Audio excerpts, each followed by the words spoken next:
गिलाफ कबा, जिसे कबा का गिलाफ या गिलाफ भी कहा जाता है, तारीख इस्लाम में बहुत अहमियत रखता है।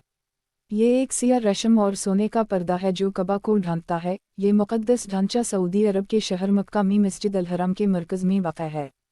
गिलाफ कबा की अहमियत को तारीख़ी और मजहबी दोनों ज़ावियों से समझा जा सकता है। तारीख़ी अहमियत। रिवायती अमल। कबा को ढंकने की रिवायत हज़रत इब्राहीम और उनके बेटे हज़रत इस्माइल के ज़माने से है, जिनके बारे में ख़याल किया जाता है कि कबा को अल्लाह की इबादत के लिए बनाया गया था। इस्लामी खिलाफतें। पूरी इस्लामी तारीख़ में मुख्तलिफ़ खिलाफतों और हुक्मरानों ने कसाआ की देखभाल और तब्दीली में अपना हिस्सा डाला है।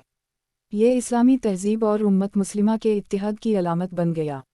मजहबी अहमियत। इत्तिहाद की अलामत। गिलाफ कबा अल्लाह की इबादत में उम्मत मुस्लिमा कम्युनिटी के इत्तिहाद की अलामत है।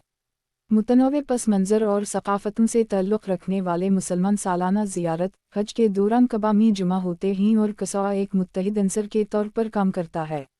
रूहानी ताल्लुक़। कबा को अल्लाह का घर समझा जाता है और गिलाफ इस्लाम में इस मरकज़ी इबादतगाह की हुर्मत और तक़द्दुस की अक्कासी करता है। जब हुज्जाज कबा को सिया रेशम और सोने के कसाआ से ढके हुए देखते हैं तो वो एक मजबूत रूहानी ताल्लुक़ महसूस करते हैं। ईमान की तजदीद। हज के मौसम में गिलाफ कबा की सालाना तब्दीली एक अलामती अमल है जो ईमान और अल्लाह से अक़ीदत की मुसलसल तजदीद की नुमाइंदगी करता है। ये मुसलमानों को इनके ईमान की अबदी नौयत और इबादत की अहमियत की याद दिलाता है। सक़ाफ़ती अलामत। इस्लामी वर्सा। गिलाफ कबा इस्लामी वर्सा और रिवायत की नुमाइंदगी करता है।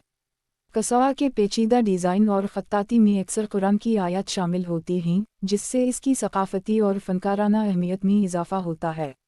इंसान दोस्ती। तारीख़ी तौर पर हुक्मरानों और लीडरों ने कसाआ के बदले को इंसान दोस्ती के एक मौका के तौर पर देखा है। गिलाफ कबा का अतिया करना तक़वी का अमल और मुक़द्दस मकाम की देखभाल में हिस्सा डालने का ज़रिया समझा जाता है। खुलासा ये है कि गिलाफ कबा महज जिस्मानी साख़त का इहाता नहीं है। ये इस्लाम में कबा की भरपूर तारीफ़, सक़ाफ़ती शनाख्त और रूहानी अहमियत को ज़ाहिर करता है। ये इस्लामी अक़ीदे के अमल में इत्तिहाद, अक़ीदत और तसलसल की एक ताक़तवर अलामत के तौर पर काम करता है।